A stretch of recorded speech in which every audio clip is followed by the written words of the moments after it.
Assalamualaikum. Hayyakumullah, hayyakumullah. Afwan banget nih. Ini kenapa antum bawa ke timun, Zat? Bawa pentimun nih. Subhanallah. Ini khawatir apa ya?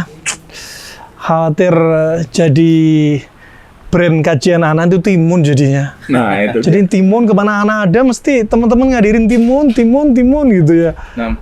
Padahal kisahnya banyak kisah yang di balik timun ini banyak. Seandainya tahu manfaatnya timun akan naik harganya ini. Nah, bisa dijelaskan kepada kami, Zat, timun ini apa, Zat?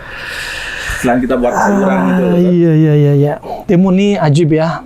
Timun ternyata sudah ada di dalam Al-Quran disebutkan. Ya. Di dalam surat Al-Baqarah disebutin juga. Di dalam hadis lebih banyak lagi disebutin. Ya. Timun ini ajaib. Kalau kedokteran zaman sekarang akan menyebutkan manfaat-manfaat timun dari sisi apa? Kandungannya. Itu dari dokter. Karena memang mereka sudah ada laborat meneliti kan. Adapun zaman dahulu nggak ada laborat.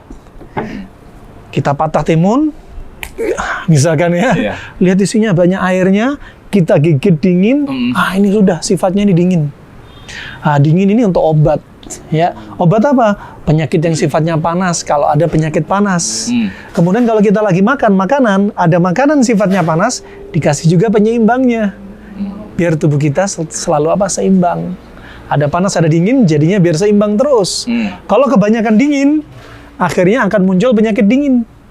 Kalau kurang dingin, kebanyakan panas, akan muncul penyakit yang panas. Penyakit dingin misalnya apa? Misalkan dingin ya, seperti batuk pilek. Nih Om Umar lagi batuk pilek nih. Ini kebanyakan dingin. Minum es teh terus ya nggak Om Umar ya? Iya. Terus kemudian rematik ya, dingin.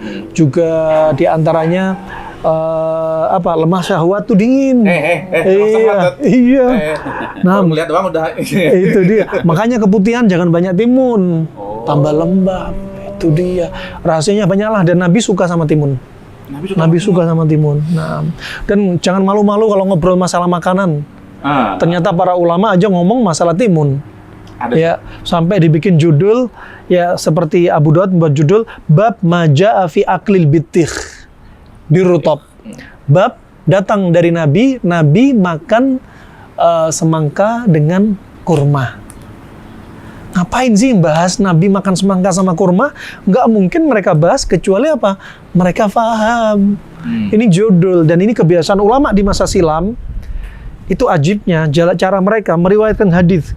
Misalnya Abu Daud, Imam Tirmidzi, Imam Bukhari, Imam Muslim, qala hadatsana fulan. Misalkan disebutkan, ra'aitu Rasulullah sallallahu alaihi wasallam ya'kulu al-kitha birutab. Hadis Abdullah bin Ja'far. Aku melihat Nabi makan kurma rutab dengan timun. Ngapain sih diriwayatin kayak gini? Pasti ada hikmahnya. Jadi judul ini merupakan ilmu fikihnya mereka, fahamnya mereka. Setelah hadis yang sama dikumpulin, baru kembali ke atas bikin judul. Judul inilah inti dari pemahaman mereka. Adapun ulama zaman sekarang nggak ada hadis disyarah. Jadi satu hadis syarahnya panjang-panjang. Kalau ulama di masa silam, hadis baru judul, dah selesai. Kata Syekh, di balik judul itu ada hikmah di dalam itu pemahaman mereka. Sampai Imam Bukhari buat judul ya bab al-jam' bainal launaini fil akli bimarrah. Bab mengkombinasi dua warna makanan sekaligus.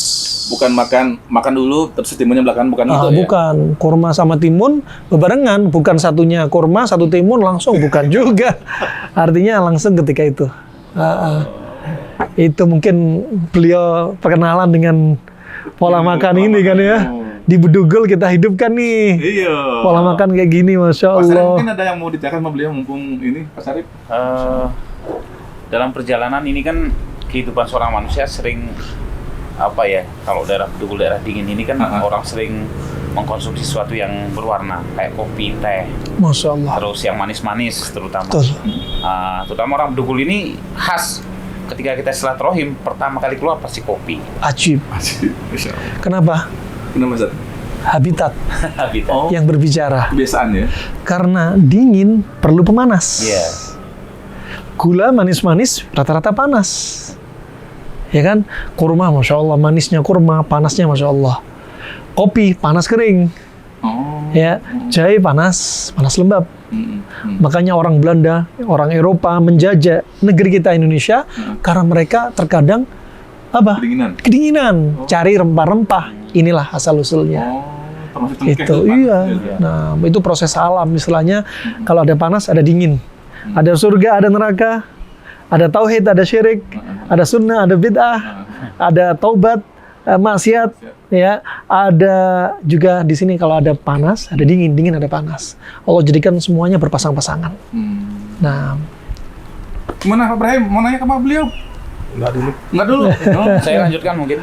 Jadi dalam tinjauan medis begitu di Bedugul ini banyak sekali muncul penyakit degeneratif ya. Salah satunya adalah diabetes sama ginjal. Itu sering terjadi. Apakah itu penyebabnya salah satunya itu mungkin saja dulu. Nah, ajib. Karena jarang sini olahraga malas, tapi minumannya manis-manis. Betul banget. Jadi ketika hawa dingin olahraga malas, tapi asupan makanan Masya Allah ada nasi banyak. Ya. Karena asupan banyak, yang keluar dikit udah numpuk. Jadi betul. Itu penyebabnya ya. Betul banget. Betul banget. Ada timun, ada makanan. Iya. Dulu aja Sat. Ayo Bismillah. Bismillah. Ala barakatillah. Masya Allah. Ini biar full musik ya. Kalau nggak ada ini, Ya seru makanan. Saya tahu lah kurang ajar. Biar full musik. terus Sat, kenapa kita mesti tahu konsep makanan panas dingin Sat? Ya, kata para ulama, Nah. bukan hanya dakwah yang butuh strategi. Ternyata untuk sehat juga butuh strategi. Kita makan juga perlu strategi nih. Ya, makan perlu strategi di antara kombinasinya. Ya. Kadang makan kan namanya kita sebagai tamu dihidangkan kadang berapa ronde. Iya.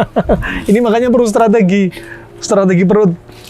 Nah Sat, apa nanya lagi Sat? Mungkin kemarin kita udah bahas ya. Cuman ini biar teman-teman tahu juga, kita ketika berkunjung ke rumah seseorang, mesti mau nggak mau kadang dihidangkan, sedangkan perut kita sudah terisi. Satu sisi nanti kalau kita nggak makan, tuan rumahnya nggak menghormati. Satu sisi lagi kita apa istilahnya beranggapan untuk menghormati tuan rumah. Iya. Nah itu gimana cara mengkombinasikan itu Sat? Nah kan kita udah terisi nih.